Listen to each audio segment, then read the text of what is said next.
Bon dia, everyone, and welcome to number 23 of Travels Around My Bedroom. And today, I want to talk to you about this beautiful piece, and I've got a couple more pieces that are like this, and I want to tell you more about them.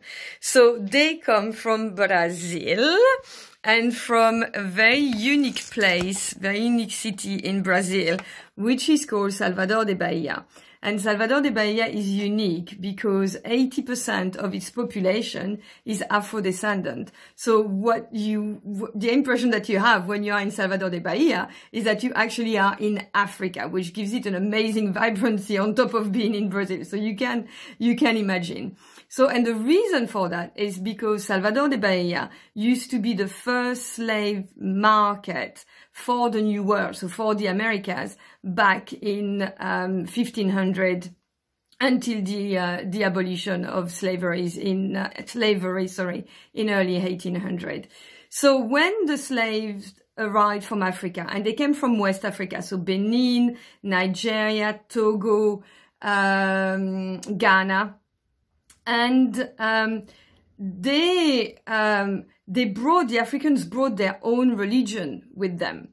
And their religion was made of gods and goddesses, very, very similar to what I talked to you about when I did the video on Haiti with voodoo. Yes. And what happened is that the white masters wanted to force them to, of course, embrace Catholicism, because it was a way for them to control them in a better manner. But, of course, the Africans were a little bit more intelligent, and what they did was to blend their own religion with the saints of the Catholic religion, so they could pursue their worship of their own gods and goddesses, which they called Orisha, which is a Yoruba name, and the Yorubas come from predominantly Nigeria and Benin. And as they did that, actually, the way that it works is that you have family or nations of different gods. So it gets really very intricate, like voodoo. And each of the Orisha has a purpose and has to be connected with you, really. It reflects who you are about it. So you worship your Orisha. And this is an example of an Orisha here. It's a little figurine. And I will tell you a story about this a little bit later, and more about this specific Orisha, which is very connected to me personally. But the thing that I find absolutely beautiful about Candomblé is that, so first of all, like any kind of religion, there is a kind of master creator, yes, which is called Oludumare. And then the Orisha is responsible for your destiny, and it's a spirit that brings you luck. But in order to do that, you then must live in harmony with that Orisha. And in order to live in harmony with that Orisha, there are things that you must do. So each Orisha has her favorite food or his favorite food, music, dance, color, for example, or gem, yes, or plants. And the beauty of that religion, which makes it fascinating, is that there is no right or wrong in Candomblé.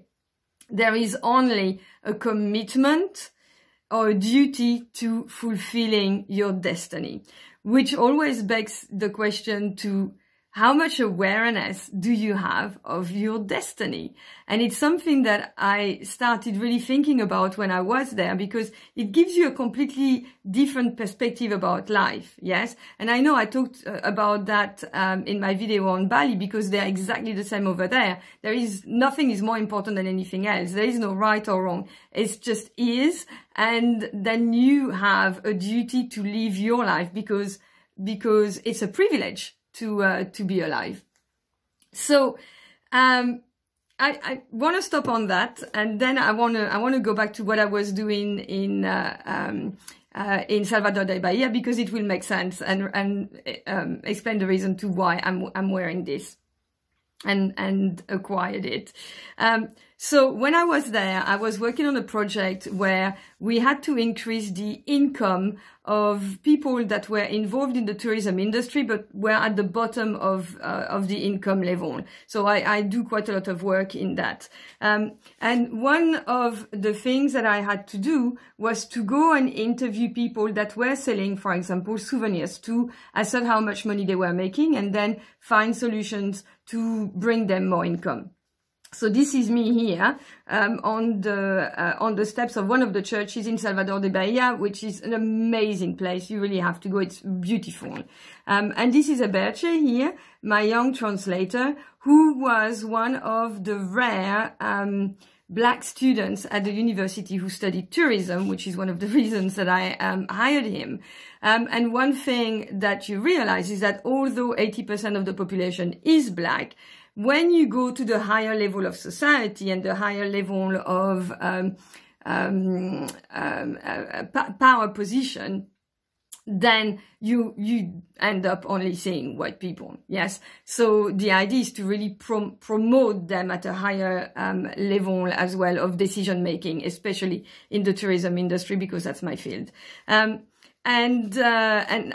We came across through our interviews across this amazing young man who I just fell in love with, was creating these pieces. So you can actually see here that this is laced. Yes, this is macrame, but this is macrame taken to a whole different level. So I loved what he did, and I fell in love with this gem and asked him to do me a ring. So go like 2 days later, I am going to wear it as well. Actually, I'm working with Eberche and another consultant that I was with there, and we discovered this amazing place which is called La Casa de Filipa Maria.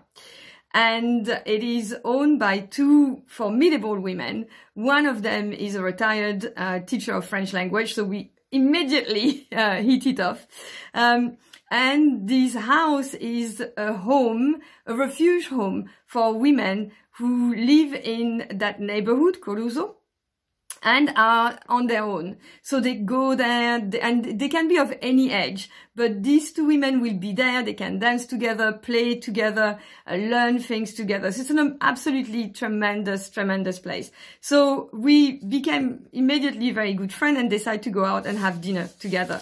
And this is, and one of the things that I wanted to share as well is that each year at Casa Maria Filipa, they have awards for Black warrior women, and they invited me to these awards, and these are pictures of them together celebrating. So these are amazing, you know, force of nature, ladies.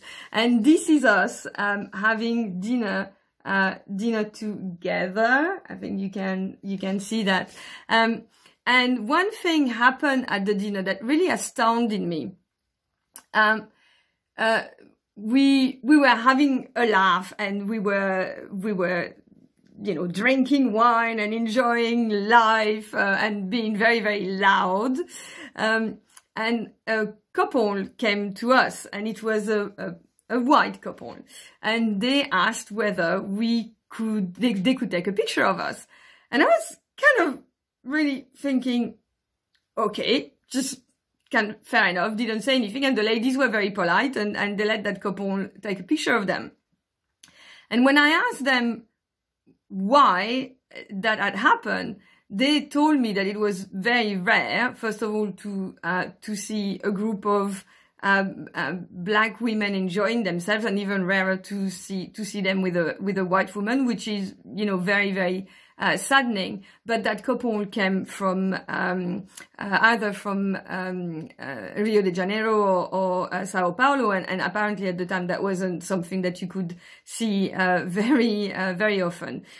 So that was a lesson as well. Yes, when it comes to integration and how we choose our friends and who we hang out with. And these women were amazing. They gave me a present. So we hardly knew each other, and they came with a present. And they came with her. And they told me that when they met me, they immediately thought that my Orisha was her. And her name is Oya. And she normally has a sword and a spear or a spear. I never know how to pronounce that in her hand. And Oya is, and I just printed something just to make sure I'm not making a mistake. Oya is the goddess of thunder, of lightning, of tornadoes, of winds, of rainstorm and hurricanes. And what was very funny is that when I started recording this video, the thunder started out, and it's like we have thunder every single day in France. She's a fire goddess, and what really touched me is the fact that this goddess stands for change and aids us in both inner and outer transformation. And that is something that I didn't know really about myself. So I wanted to share that with you because we meet people who see things about us that we don't realize are in us, or we are actually very shy to express. And right now, I'm actually really feeling uncomfortable sharing that with you because it could be construed as you know, like, look at me, you know, this is what I'm doing and I'm so beautiful. And that's not what I want to share. I actually would love, and I hesitate to do that, but I'm going to do it for a reason that I will explain. And I know it's almost 12 minutes and I hope you can spare that time with me. I want to read you a poem about Oya, which I want to dedicate to all of you. I work in ways deep, ever present, always moving. I work in ways dramatic, with thunder and lightning, sweeping and uprooting. I work in ways subtle, pushing and prodding, wearing and tearing. I swirl you, I twirl you. I splatter you and scatter you. I shock you and rock you. I clear the way for what is to come. I can be slight or stupendous, brief or long-lasting, uproaring or uprising. But what I can't be is ignored. And I wanted to share that with you because so many women ignore themselves.